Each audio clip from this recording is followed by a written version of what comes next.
Looking for these better days. It is Monday, August 18th. I'm Scott Seidenberg, and here's what you need to know to make today a better day. Scotty Scheffler wins again. The Brewers finally lose. The Dodgers regain NL West supremacy. And, of course, all the overreactions to Week 2 of the NFL preseason. Welcome into Better Day.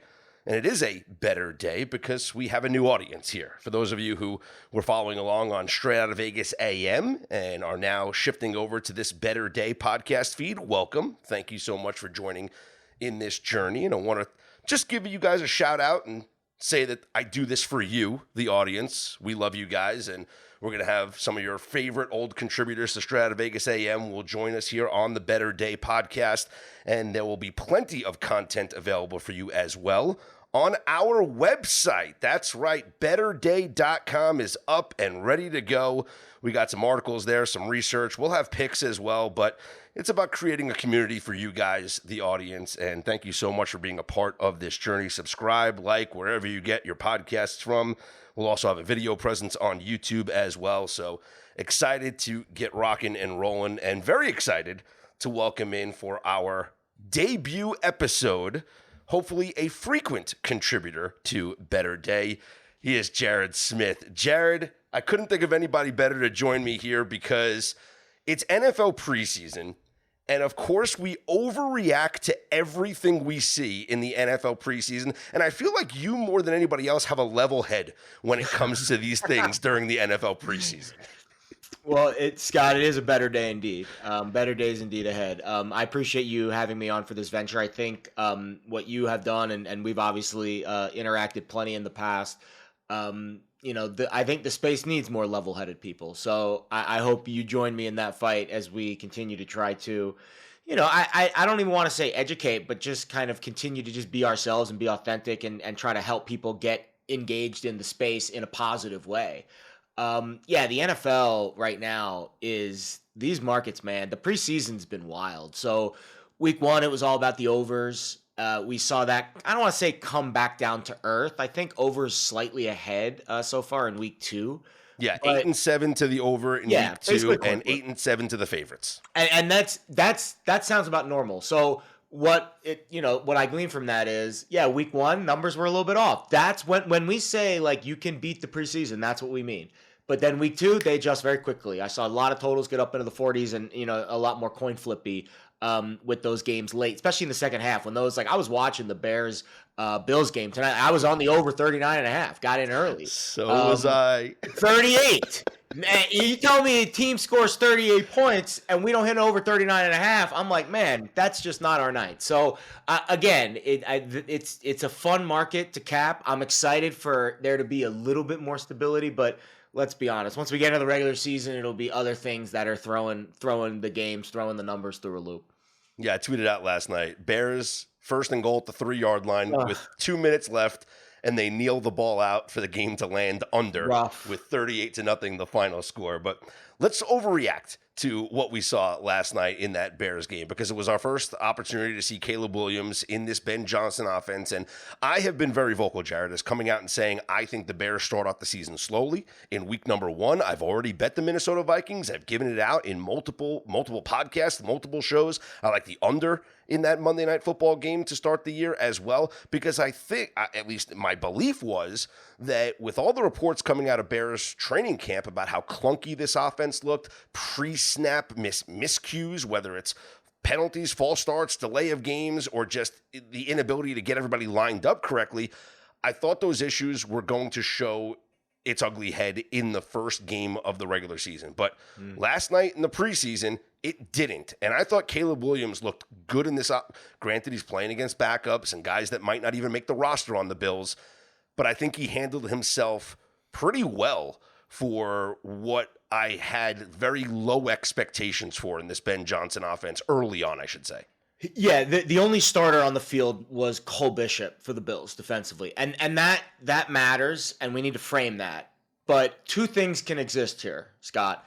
Yes, it was against backups, professional football players still. Yes. Let's make sure we at least say that. But backups, guys that if it was a playoff game, if it was week 1, they would probably be on the bench or, maybe getting a little bit of rotational time.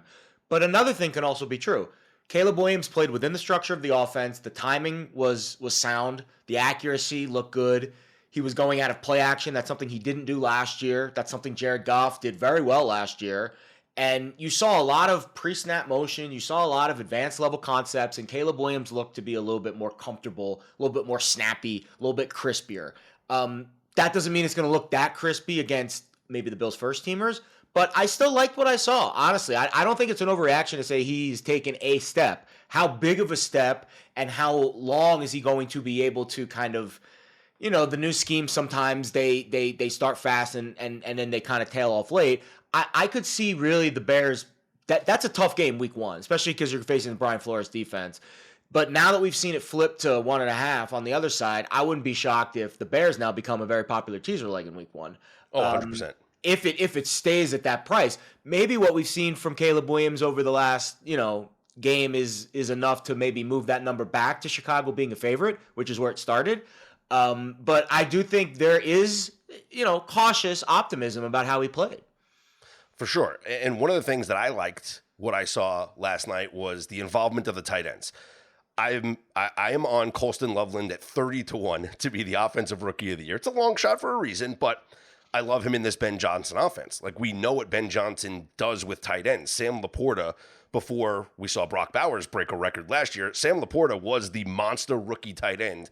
And I look at this offense with both Cole Kmet and Colston Loveland. They're going to run a lot of 12 personnel because that's what Ben Johnson does more so than anybody in the NFL during his time with the Detroit Lions.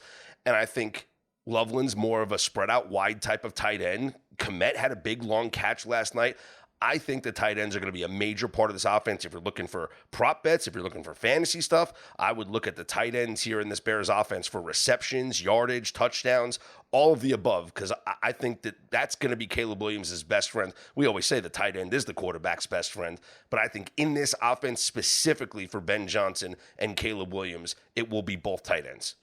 Yeah, so 32% of snaps was 12 personnel last year for the Lions, 54% in 11, which means they had a tight end on the field for 9 out of 10 snaps. Love it. That's going to be a thing for sure.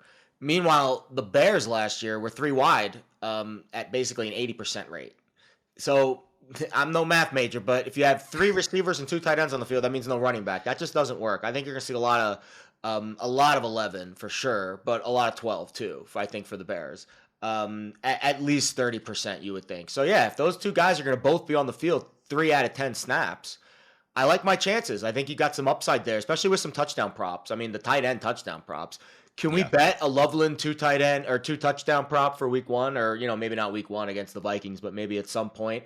I may do it every week. It's gonna be a 20-1 cash on a Loveland 2 touchdown prop, I'm sure, at some point during the season. It'll be interesting to see what their splits is. Here's the difference with what Detroit did last year when you go 2 tight ends. You have the offensive line as a weapon, and you can run the ball. I don't know if the Bears are going to be good at that. And that, to me, is if you can't run the ball with Swift and Rashawn Johnson, the play action isn't as effective like it was last year for Goff and the Lions. So that's where I think Flores has the edge in week one, because they're going to blitz the hell out of Caleb Williams in that game. And if they can't run at it, it might be a really tough day for him to decipher. So really fun matchup week one, especially now that there's some hype coming into Caleb. And we think, the Vikings defense is still going to be good. We'll see how the offense is. That week one game now, Monday night, really has got some juice to it. I can't wait. I mean, we're almost there. Yeah. It's the days are quickly going by. Let's talk about some other reactions or overreactions or underreactions from week 2 of the NFL preseason, Jared. The Battle of New York, the Snoopy Bowl, Jets and Giants. I mean, a whipping by the Giants. And sure, Russell Wilson threw the moon ball, and everybody got excited, and I got excited because of somebody who is invested in Malik Neighbors this year. I mean, I know he's dealing with a little back issue, but I don't think that that's going to be something that carries into the regular season. I think the Giants are just being overly cautious with their best player. But Russell Wilson throwing the moon ball looks good, and the story is all about Jackson Dart. I mean, I got people in my mentions, I got people all up on Twitter that are saying Jackson Dart should start sooner rather than later for this team, not because they're going to be bad and you want to see what they have for next year, but it's because they think he gives them the best chance to win. let's pause that for a moment, Yeah. but just talk about Jackson Dart, Jared. What are you seeing from him? How impressed are you with him? And do you think that this is the Giants quarterback of the future? That's what they hope. I think we need to pump the brakes on starting right now. Russell Wilson was brought in to be the starting quarterback of this team. I actually like a lot of the synergy that Russ could have with Dable, especially based off of the things that he was doing last year in Pittsburgh and the things that Arthur Smith wanted to do and that I don't think really Russ is good at. I love Russ being able to be Russ, and that is to me is 3 wide, spread it out, throw the ball. Pittsburgh like to run 2 tight ends, play action, back to the court, back to the defense. Like that. That's not Russ's game.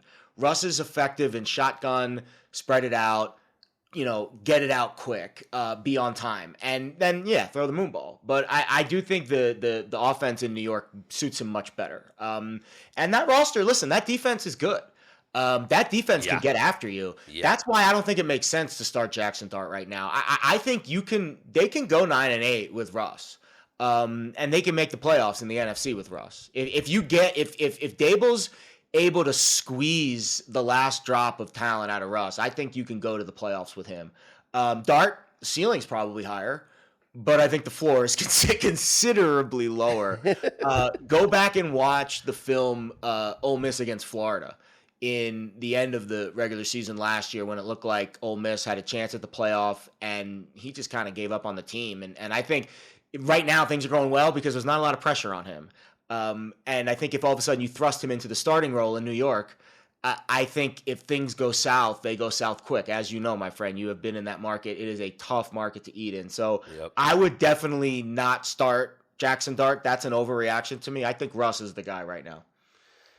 I think, and I've said this before, it sounds like you believe it too, because you think that obviously you say that the Giants can be a playoff team, they can be a 9-win team. The more I talk about this Giants team, the more I'm actually falling in love with over 5.5 wins. Sure. I mean, I know that everyone was down on them, and I was down on them for a while. But you mentioned it. That defensive front is legit. And I just went through some of their PFF grades and just looking at the individual talent. We don't know what we're going to get from Abdul Carter, but the kid was an absolute stud in college, and he was drafted 3rd overall for a reason, so you can expect to see big things. I saw Brian Baldinger had a good breakdown on Twitter from Game 1 about how impressed he was with Abdul Carter getting after the quarterback and shedding blockers. And then you have Dexter Lawrence, who is top 3 interior defensive lineman in the NFL, PFF graded and overall. You still have Burns, who's an elite pass rusher, Kayvon Thibodeau. This is a really good defensive front. And then Malik Neighbors, Tyrone Tracy, everyone talking about Scattaboo. I'm really talking myself into this, Jared. I think we have to fire. I think it's Giants over 5.5 wins. I would totally agree. I mean, is it fair to say that this is the most talented quarterback Brian Dable's worked with since Josh Allen? That's 100%. Wait, that's 100% fair to say. Listen, Daniel Jones had the 1 year when he was in a contract year, and he had the record-setting playoff performance, and no one's ever going to take that away from him. But he doesn't have the arm talent that Russell Wilson still has, even at Russell Wilson's extended age. And as corny as you might think Russell is, let's ride. I mean, the guy can still win you football games. I mean, the numbers that I look at when I see his deep ball, 3rd in accuracy last year, throwing 15 or more yards. When I look at the early down success rate from a clean pocket, which is really how you grade a quarterback, right? Early down pass from a clean pocket, can you put it on the money?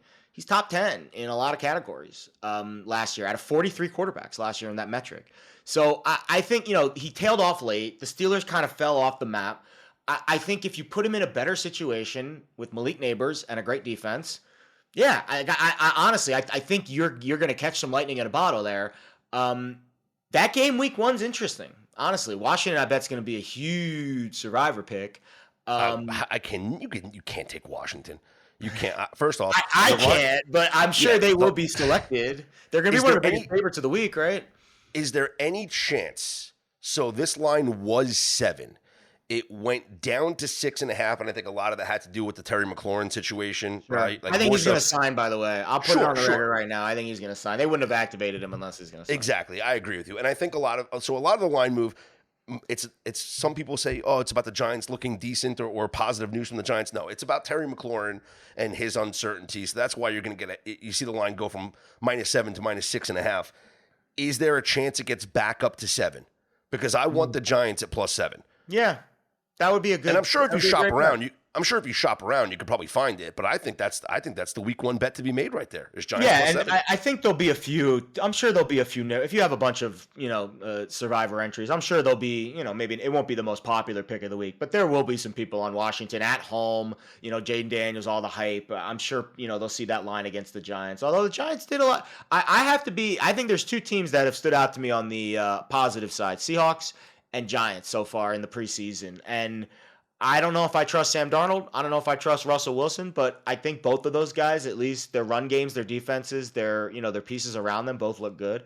But we'll see. I think Seattle, I could see Darnold turning into a pumpkin before Russell Wilson does this year with that offensive line, at least.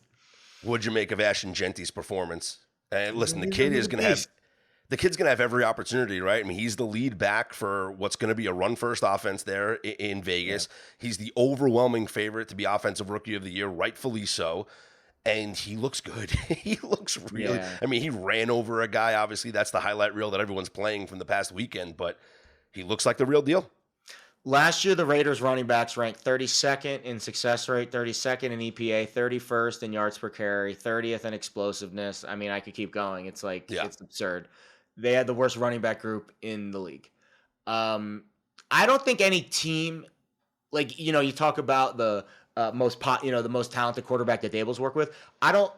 There's another lens I like to look through. Which team improved the most in their brain power? The brain drain. The Eagles' brain drain after the Super Bowl when they lost Steichen and Gannon was legendary. Well, the Raiders had the biggest brain pump. I mean, you go from Getsy calling plays to Chip Kelly, and you go from Pierce, who just had no rah-rah, but no idea how to really coach a team, to Pete Carroll. You go from Aiden O'Connell, Gardner Minshew to Geno Smith. The brain pump there, I don't think any other team had a bigger brain pump in the offseason than the Raiders did. Oh, by the way, Tom Brady's rocking Raiders gear everywhere. So I just think they're a very dangerous team. They might be, honestly, I think Chargers to be 4th place in the West is an intriguing bet for me. I saw that at some good plus money. I'm not in on Herbert. I'm in on the Raiders. I think the Broncos are good. Maybe not great, but good. And the Chiefs obviously are going to win that division for the 100th time in a row. So Chargers to finish 4th. I mean, Harbaugh kind of put it together with smoke and mirrors last year, and it really fell apart. And now you lose Slater. You're making alt move to the other side. I could see some weakness there with the Chargers, and the Raiders look good, man. Genty, if they're running the ball, play action. Bowers is a freak. I think they're gonna have some. They're gonna have some tough. They're gonna play some tough games. They're gonna be a tough dog this year. The Raiders. I completely agree. They're gonna tough. No one likes to play. It's always a tough place to play and a tough team to play, and especially the way the schedule lines up. We talked about teams after they play in Vegas, and that's a whole other thing to get to, of course. Jacksonville. That's the game. They play at Houston the week after playing. I think it's week 13. I forget the exact week. There you go. We'll get into that, obviously, as we get closer and closer to the start of the regular season. But week 2 of the preseason will wrap up tonight. Monday Night Football. It's the ESPN preseason game, and it'll be the Bengals at the Commanders. Bengals are 3-point favorites. Total in this one now is at up to 43.5. So we've seen a complete uptick into the over in this game, pumping this total up.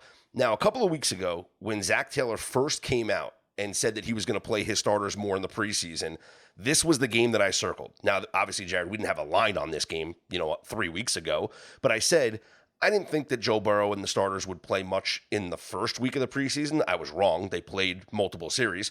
But my thought process was, if Zach Taylor is going to play his guys more in the preseason, it's going to be in the second game, the primetime ESPN game. That's when we're going to see Joe Burrow and the starters play extended time because of the 3-week preseason as opposed to the 4-week preseason. This would be the dress rehearsal because I don't think the starters will play in the 3rd week of the preseason. Now that we saw what Burrow and company did in week 1 of the preseason, they scored 2 touchdowns in their 2 drives against the Eagles. If they play more than 2 series tonight, which that's the belief, that's what Zach Taylor's telling us, I think we have to make a play on the Bengals in the first half. Now, you're getting taxed. You're getting taxed on it. I get it, right? We're getting taxed on the first half as opposed to the full game line. but I'd still make that move because we might see Joe Burrow and the starters for the entire first quarter tonight. Yeah, quarter would be the better bet, but they So don't. there you go. Yeah, bet the they're quarter. too smart to drop those. They're getting really sharp about not dropping those until literally right before the game, if they drop them at all. Listen, betting it's a cat and mouse game. I totally agree with your take. I mean, I think the bigger problem really is the Bengals defense, and that's why we've seen the total move up considerably. I bet over 41 early in the week. It's up to 43 now. I'm not really going to do anything with that. You would think you wouldn't buy back at any point if it gets higher? No, not in a preseason game for sure. Okay. B, I mean, you see these two defenses last week. Ben Woolridge, I think, is still marching up and down the field on the Commanders. I know because I bet Commanders second half, and I think they scored 2 touchdowns. I'm like, how can they not cover a second half and score 2 scores? It's because I think they gave up 3. And the Bengals defense looked like absolute cheeks against the Eagles. So I would be hesitant to come back on an under with these two defenses.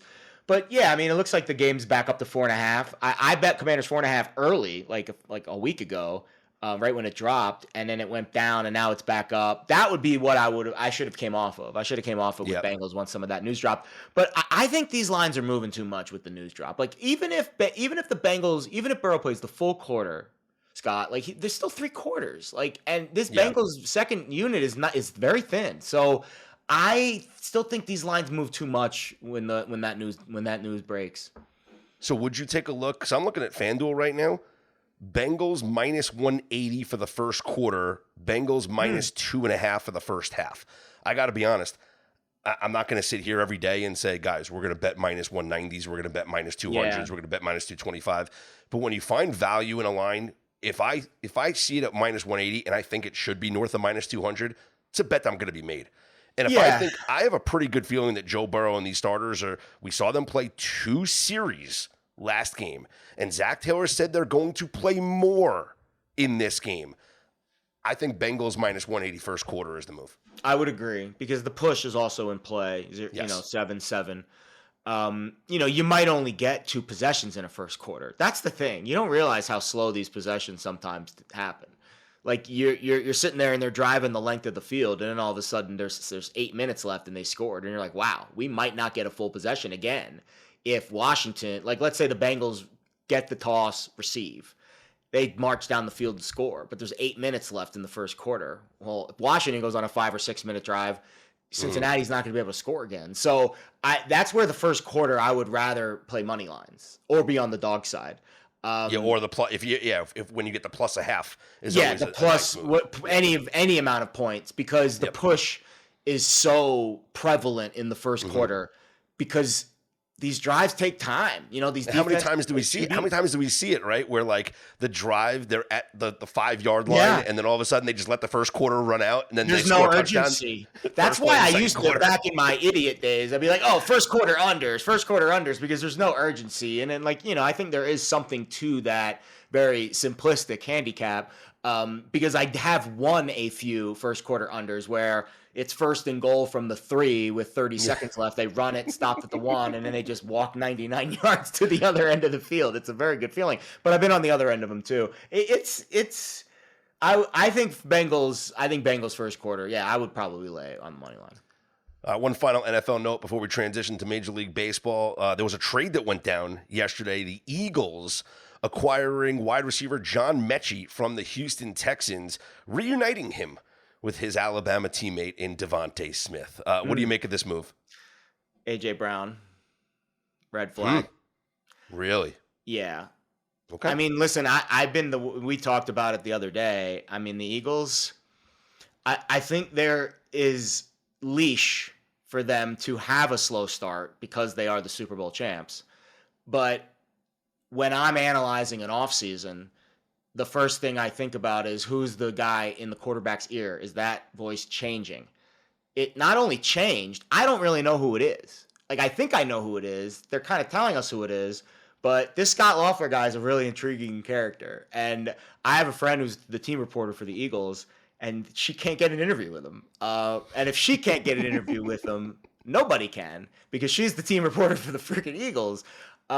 So I mean, I'm not saying it's like a big grand conspiracy theory, but when you have an offensive coordinator leave and then you bring in, promote a guy from within, and then you bring in a very strong voice from the outside, it's just interesting to see who's going to be that influential voice in the room. How their offense starts is going to be fascinating, Scott. It really is. Yeah. Wow. I mean, I hope you're wrong about AJ Brown. I mean, that's very, very intriguing. That's an interesting take out of you, Jared. Let's get into some Major League Baseball. With Robinhood, not only can you trade individual stocks and ETFs, you can also seamlessly buy and sell crypto at low costs. Trade all in one place. Get started now on Robinhood. Trading crypto involves significant risk. Crypto trading is offered through an account with Robinhood Crypto LLC. Robinhood Crypto is licensed to engage in virtual currency business activity by the New York State Department of Financial Services. Crypto held through Robinhood Crypto is not FDIC insured or SIPC protected. Investing involves risk, including loss of principal. Securities trading is offered through an account with Robinhood Financial LLC, member SIPC, a registered broker-dealer. Major League Baseball last night, the Mets defeated the Mariners in the Little League Classic in Williamsport 7-3. So the game goes over. The past couple of years, the Little League games have gone under. So no real feel like for the ballpark, but Julio Rodriguez had a miserable time in center field. Jared, I don't know if you were watching any of this game last night, and the announcers really brushed over it. They didn't talk about it as much, but the first thing I thought of when Julio dropped the first ball or didn't make the catch on the first ball he should have was that, hey, the lights are probably not up to Major League standards. Obviously, the sight lines are different. There's no high grandstands or bleachers. It's a 3,000-seat minor league stadium, not even a big minor league stadium. And I know Major League Baseball wants to promote the game, and these are cool events, and it's for the kids, You can do events for the kids without having to, hamstring major league players by having them play in situations that are not ideal. That's my take. Yeah, it's I'm all for the fundraising element and the awareness element, but not at the cost of player development and safety. I watched a little. I did see that highlight. I don't know if it was Julio just was maybe going through the motions, or if it was kind of like a little league field problems. It happens sometimes. I remember when I used to play Little League, the lights aren't always brightest in the right spot. Sometimes you lose the ball up there. I remember I'd be like, oh, what's going on? But that was a weird way to kind of put a stamp on that game. That's for sure. I don't know what the vibe is with that stadium. I've never been to Williamsport before, so I haven't seen that. I haven't been there before. But yeah, I don't disagree. I think we can just play the games at the major league stadiums. I think that's fair. Well, the other big takeaway from last night's game was Cal Raleigh hit his 47th home run of the year, and everyone is now jumping back on the Cal Raleigh, the MVP bandwagon. And I don't understand it, Jared. It bothers me so much that that I'm starting to believe that the voters might actually vote for this guy to be the MVP. And it makes absolutely no sense. So the odds right now, according to FanDuel, Aaron Judge minus 190 and Cal Raleigh plus 120. Now, let me just say this. Sarah Langs, who does an incredible job tweeting out baseball stats, I mean, she's one of the best in the business. She tweeted out, Cal Raleigh with the 47 home runs is one home run shy of Salvador Perez's record in 2021 for the most home runs by a primary catcher, which was 48. So I actually was inspired by that tweet. And I went and I looked up that 2021 season by Salvador Perez. Sally Perez in that 2021 season set the major league record for most home runs by a primary catcher with 48. He had a 273 batting average, and he led the majors with 121 RBIs. Do you know where he finished in the MVP voting? Well, I saw your tweet, so I know, but Seventh in the MVP voting. That's a better season than what Cal Raleigh's having right now. Cal Raleigh, who is struggling to maintain a 250 batting average, is all of a sudden going to be the MVP of the American League because he has 47 home runs? Since when are home runs the only thing we care about? It makes no sense to me. You can't be an MVP and not bat 250. Yeah. It would be the lowest batting average ever for a league MVP. Ever. The lowest batting average ever for an MVP was 267. And we're talking about in the 50s, in the 60s. You can't bat 250 and be the league MVP. Aaron Judge leads all of Major League Baseball, not just the American League, all of Major League Baseball in batting average, on-base percentage, slugging percentage, OPS, wins above replacement, has over 20 more total bases than Cal Raleigh, 7 more doubles, has scored over 10 more runs, over 10 more walks, and has over 10 fewer strikeouts. In what world are we living in that Cal Raleigh is a better player this season than Aaron Judge? He's not. But the guy's a catcher. But the guy's a catcher.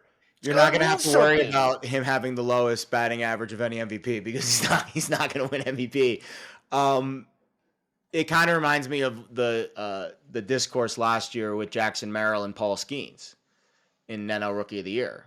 And to be fair to that market, it actually flipped for a point of time where Merrill was the favorite, which just proves that those awards markets. I was on the wrong side of this argument for many years. I've seen the light.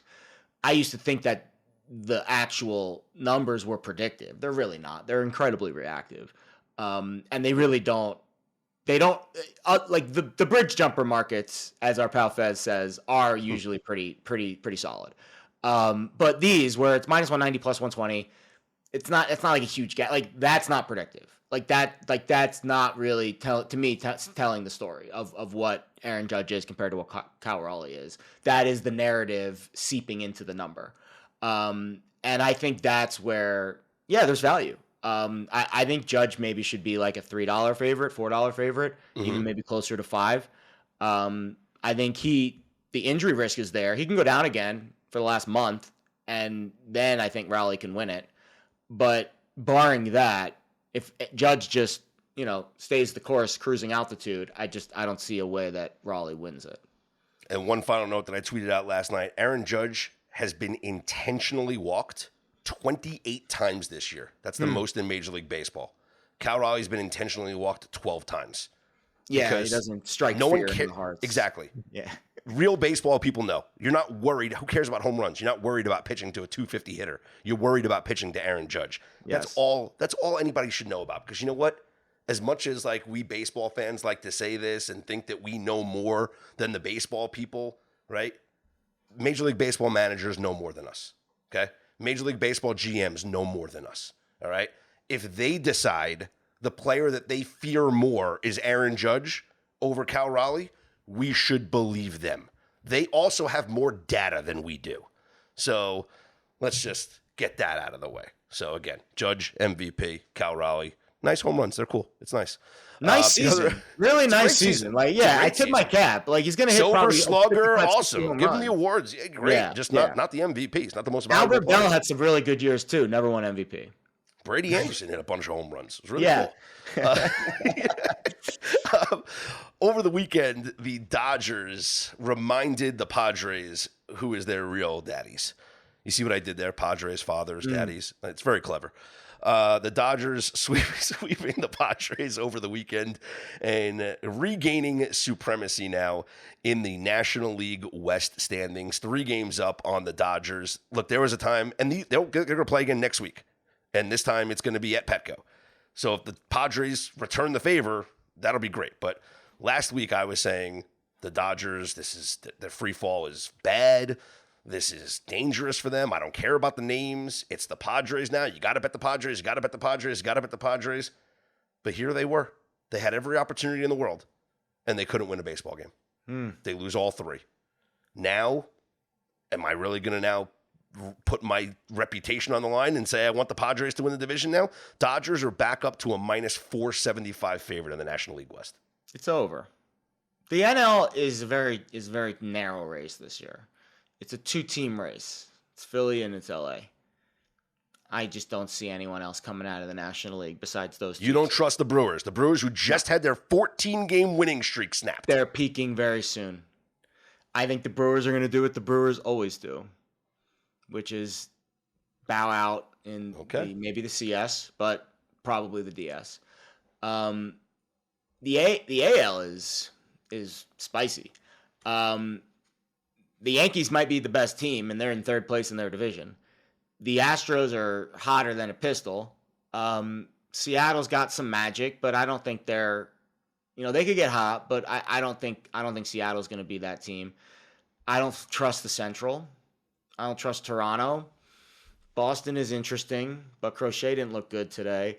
I think it's Yankees, Astros, Philly, Dodgers. I mean, I know that sounds super boring, but the same teams every year, Jared. Strikes me as the teams that we're going to see, because when the baseball gets tough, a lot of these guys that haven't – what do we see? Remember, Baltimore had their great year, and then when you get to the tough games, that's where the real cream rises. And I just think the best players are on the teams I said, right? The Judges, the Correas, the Shoheis, the Harpers. Like, those are the guys that tend to rise when the going gets tough. So maybe a D-backs team makes a run, like that kind of run, like from a couple years ago, but more likely than not, Philly, LA, Houston, New York, I'd say.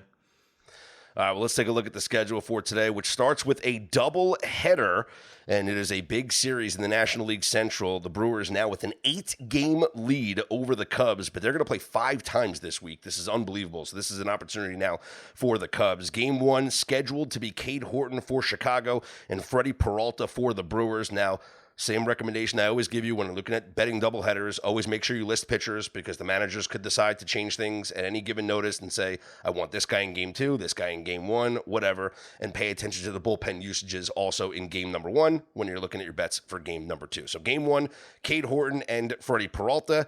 Game 2, no announced pitchers as of yet.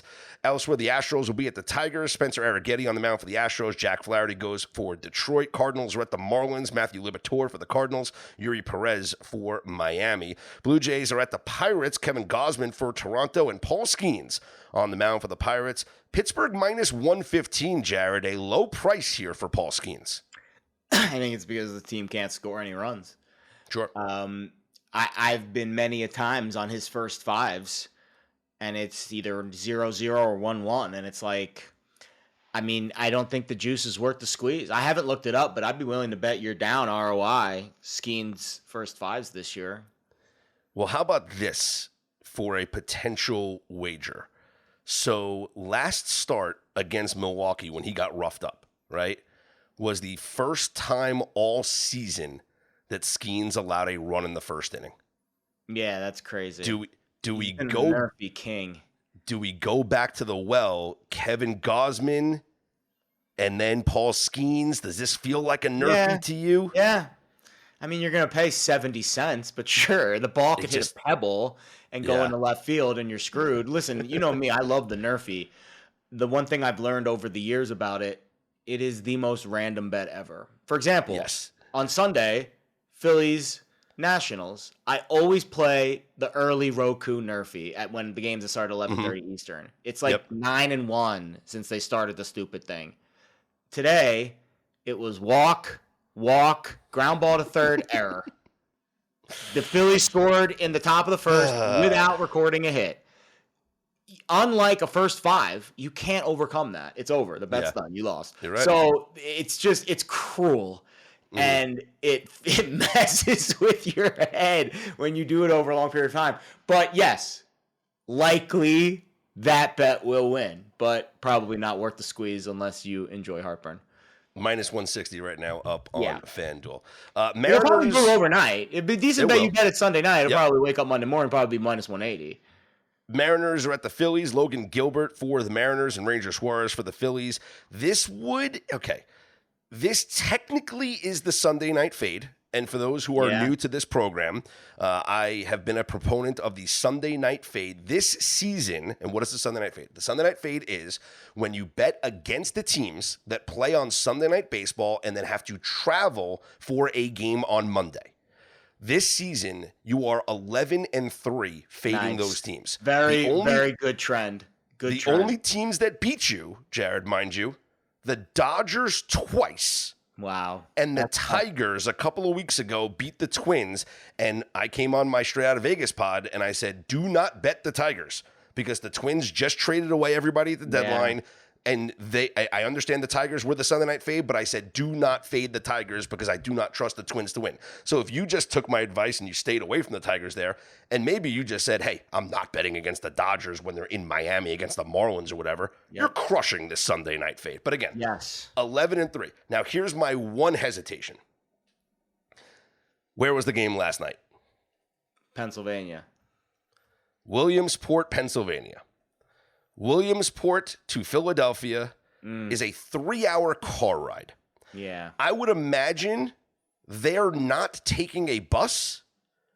I would imagine there's some sort of private airstrip or something that might be. Maybe not. I think they're going to. You think they're on the bus for 3 hours? Yeah. Yes. All right.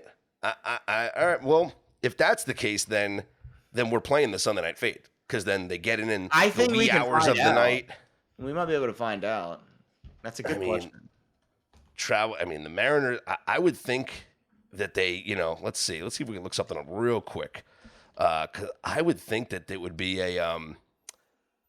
some sort of, private airstrip. They take a little quick flight, and then they're in Philadelphia. I don't know. Yeah, that's you're right, because it said a couple of days ago they flew to Williamsport from New York City, which is about the same distance. So exactly. Yeah, you're right. They did fly. So, they're not minor leaguers. How could I forget? Yeah. So, although they did play in a minor league park. Yeah. Don't even get me started. And listen, it's Logan Gilbert, Ranger Suarez. I lean towards the Phillies anyway, but I'd also have to figure out. We'd have to find out what Joan Duran's status is for tonight's game. But keep in mind, Mariners would technically be that Sunday Night Fade for tonight. Elsewhere, Orioles are at the Red Sox. Trevor Rogers for the Orioles and Dustin May for the Red Sox. White Sox are at the Braves. It's Spencer Strider on the mound for the Braves, but he hasn't been that great. Yoendris Gomez goes for the White Sox. It's going to be an opener situation. Atlanta's minus 200. I have no interest in laying it with Strider at minus 200, especially when the White Sox have been just such like a, they're a team that just annoys the heck out of you. Listen, I have a bet, Fez and I, on White Sox longest losing streak over 8.5. They've lost 8 straight games twice this year and have won on the ninth game. It's a good number. You say I said a good number. Yeah, they've now lost 4 straight games. It just wouldn't surprise me if plus 170 dogs against Spencer Strider, the White Sox come out and win this game. Smells like a good Nerfy game. I always love interleague Nerfies. First, I'm assuming, how many White Sox players do you think have ever played in that ballpark before? Maybe Benintendi, right? He's on the White Sox still. I would say that may be the only one. Maybe Luis Robert. So that's always an interesting Nerfy, especially weird shadows in Atlanta. And Gomez is good stuff. Strider's a Nerfy king. I love him. He's like 80%. So that'll be an interesting Nerfy spot. All right. Rangers are at the Royals. Jack Leiter for the Rangers. Michael Wacha for KC. Yamamoto on the mound for the Dodgers in Colorado against Kyle Freeland and the Rockies. Reds are at the Angels. Brady Singer for the Reds. And it's going to be Victor Medeiros for the Angels. It's a minus 110 split both ways that game. Gavin Williams goes for the Guardians. Zach Gallen for the Diamondbacks. Arizona is actually a home favorite in this one. And Robbie Ray on the mound for the Giants against the Padres and Nestor Cortez. San Diego's minus 145. They just got swept by the Dodgers. Vibes couldn't be lower. You got Robbie Ray on the mound as a plus 120 dog. Just feels like maybe we can pick on the Padres here. Yeah, I would agree. I think they tend to bounce back in the games that don't matter, and the Giants they're in the tank. So they really fell off the map. Man, Giants looked like they were doing good things early in the year, and then even after the Devers trade, just kind of fell off there. So yeah, I think that'd be a good spot. Good stuff there, Jared. He's Jared Smith. You can follow him on Twitter at Jared Smith Bets. I'm Scott Seidenberg. You hit me up at Scott's On Air. This is Better Day. This is the new pod. We will have episodes every single morning. So when you wake up, it's going to be out 6 a.m. Eastern time. It'll be perfect for your commute to work or your Peloton ride in the morning, whatever you guys do in the morning. Go for walks, whatnot, taking the kids to school. You can listen to Better Day. We'll get you set up with everything you need to know to start your betting day. And as a compliment, we will be flooding the website with some content.